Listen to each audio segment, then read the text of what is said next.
Hey, Emery, so I know you've done quite a lot of work across Southeast Asia, so I'd love to hear from your experience, what have been some of the differences in doing business across this region? So Indonesia, for example, they're big on influencer marketing. They're huge on videos, watching videos.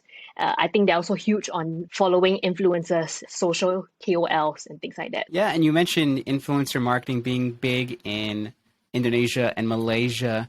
How has that worked in some of your previous initiatives or campaigns? Sure, because for Impact, we're all about managing partnerships, and to us, influencers is a key partner that a lot of our brands and advertisers work with and like to partner with.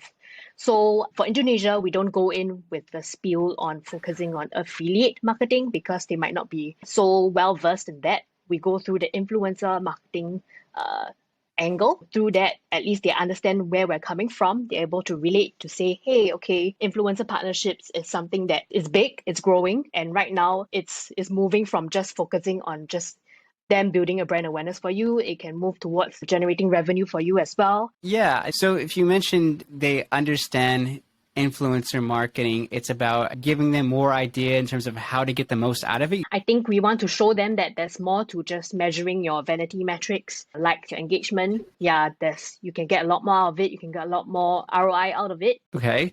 I'm Mm. curious, when you're educating these brands, is the answer always a solution, in your case, your solution, or is there other ways to help educate them along the way? For them to want to listen to us as a solution, it's obviously better to bring in an example in point or a case study in point. That always works. So if we can say, hey, this brand, obviously known to like an Indonesian market or like this other advertiser, but they've also been in a similar position as you, and this is what they've achieved, right, coming on board with us. That definitely helps, and we've also experienced it ourselves when we speak with these brands and advertisers.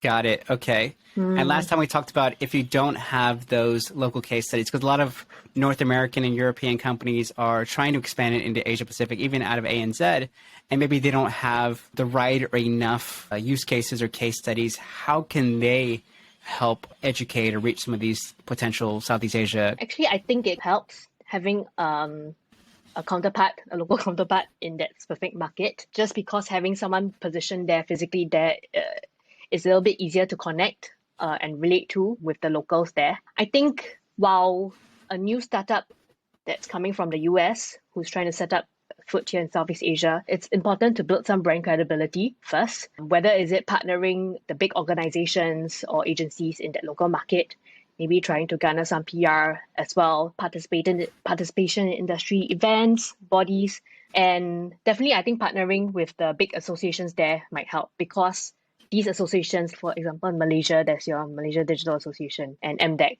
So I think these are some bodies that one could try to get in contact with to partner. Agency partners was something I mentioned as well. I think some of the global agencies, they already Mhm. have offices and they are known in these Southeast Asian markets. Working with them to build content, to build. How do you convince them to feature you or partner with you?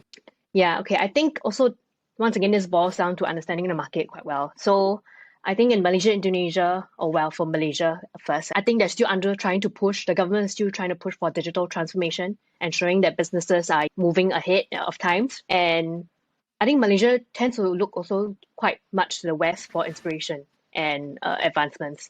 So I think that helps. And obviously, when you try to work with these government bodies and associations, that's the pitch that you go for. It's really about helping your businesses grow revenue, and increase their customer acquisition and things like that. So it's really about positioning it, I guess, in a sense, there's a benefit for them as well. They're looking at for what's in it for them. Yeah, I think it's tough. It's definitely tough because usually these government bodies, Yeah. associations, obviously just want to support the local companies and brands.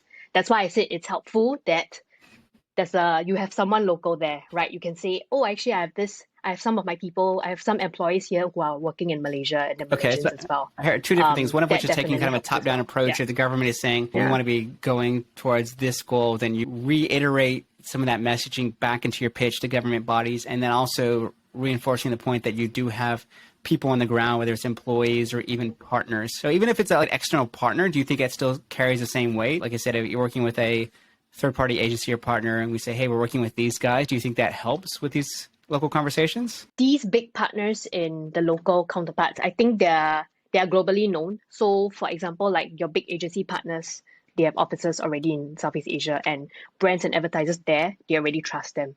So I think in that angle or that outreach, I think it's more of working with the agency partners and then going directly to the brand advertiser. So I don't think the government bodies and everything is involved in there. Yeah, so that's one way.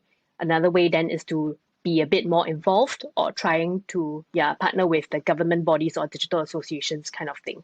Yeah, and then aligning that pitch. How do you even find the right partners? Okay, I think having an aligned audience is something you need to just look out for. And I think that's key. And having the same goal as well. So in terms of, when I talk about partners, for example, agencies, usually they are your performance agencies simply because we are in the performance industry. The solution that we're providing is to drive performance. So when we look for partners, agency partners, we look for agency partners who are aimed at driving performance for brands. And then that's when we reach out to them to say, hey, we have this solution that can help your clients grow revenue and whatever performance goals you have. Usually, if it's starting from scratch, I think it's more of via connections or referrals. That's the easiest way. When we pitch to agency partners, it's also saying on our end, when we have brands and clients who are looking for agency, that's when we can also recommend those to you to help you service. And if you have brands and advertisers who are looking for alternative performance channels, and then that's when they recommend to us. We have another partner that we have are tech partners. So that's a little bit more on the technical end, but some of our mobile clients, they rely on mobile platform analytics solutions. Yeah, so they have their own set of clients as well who might be looking for a specific partnership solution. Then that's when to come to us. I'd love to hear more about the tech partnerships as well as bodies. You mentioned the agencies. Obviously, it's give and take. We give us business, we give you business. Is it the same kind of approach when you're looking to partner with other tech companies? I think similar. I think, for example, with Shopify, an e-commerce platform, they are like sort of partners and they have many API integrations with different kinds of marketing solutions like HubSpot and things like that. They're generally very open. I think as long as ultimately the goal is for them to be able to give their users or clients the best experience, help their clients' users grow on their own platform, and then that's where they see another partnership with a tech partner might make sense for them. Yeah. So for example, if a retail brand is on a Shopify e-commerce platform, they might look towards having some analytics platform solution. They might look towards having an email automation solution. So generally tech partners, they are all very open in working together. And once again, I think it boils down to just the benefit that we give to the clients, being able to support their needs. To grow. I think one thing that we spoke about last time is when you mentioned if you didn't have previous clients or case studies yet, you shared other educational resources before entering a new market. Do you want to share a little bit more about that?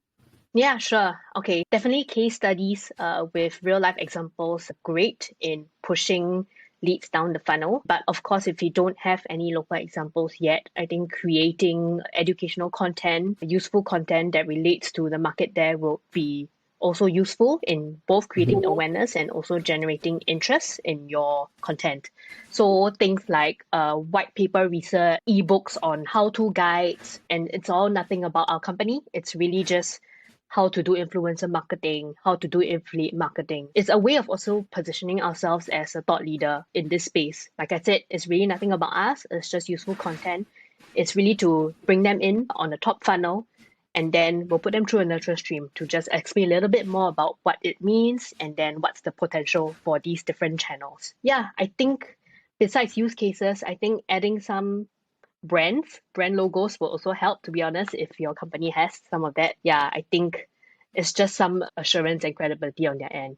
So I think when you do research papers and things like that, obviously having local stats will also help, local examples. So it might not be your own examples, but whatever research that you do within that market. You mentioned Indonesia, was it, that spends a lot of time watching videos and so on. So I'm curious, if you know that they're doing this, does it still make sense to create a long ebook or white paper or even an infographic if that's not how people consume content? Okay. So I'm not really targeting Indonesia with the ebooks and stuff like that. So the plan obviously is to go to them with more videos. Definitely. So I think that's why if you have the resources, obviously it will be useful to be market specific in terms of your outreach, whether is it in terms of translating your content or making videos, for example, if you're trying to reach the Indonesian market. So yeah, that is definitely one way. Yeah, your videos. Yeah. So we don't right now. We don't, which is okay in my opinion, because we're still trying to create awareness and gather traffic right to our website. On my end, right now, where we're trying to break further into this region, in the past we did focus quite a bit on just demand gen, but I think I've tried to move a little bit more to include brand awareness as well, because I feel that that's quite important as well, especially for the countries that don't know anything about us and don't know what we're into.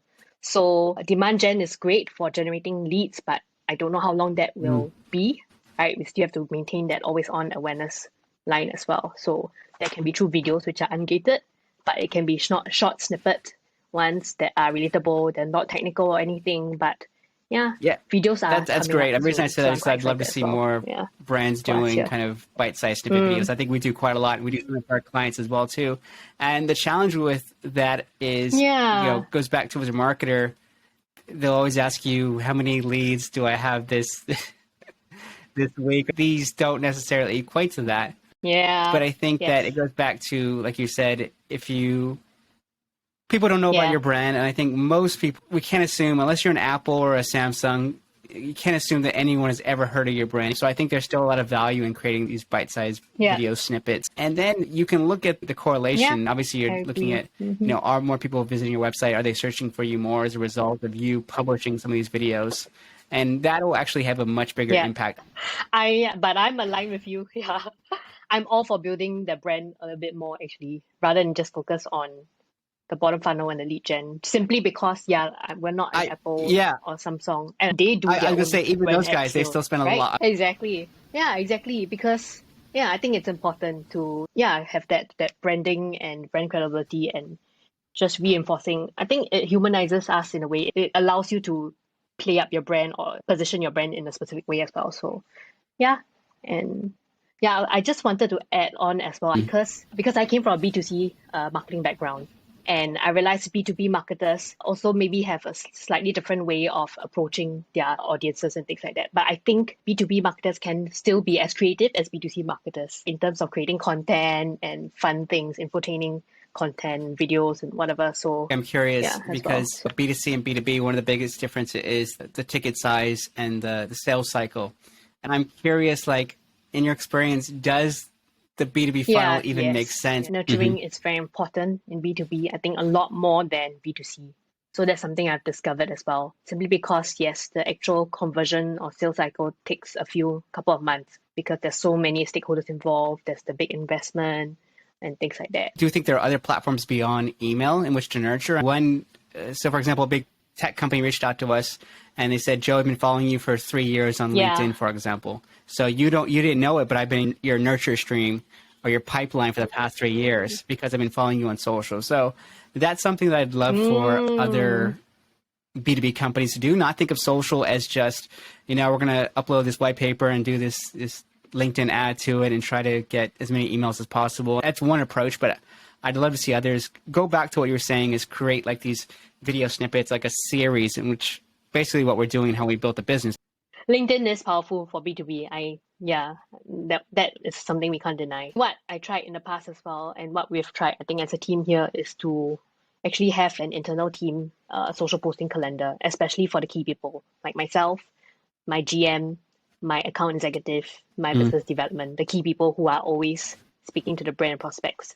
So we actually have like monthly calendar where we lay out, okay, this is what you're gonna post like on this day and things like that. So you're right. I think LinkedIn it's essential to have if you're trying to reach out to more brands. I mean, like ads wise, we run on LinkedIn, we don't run on Facebook for B2B. Thank you so much. I really appreciate you coming on the show and sharing all your insights with us.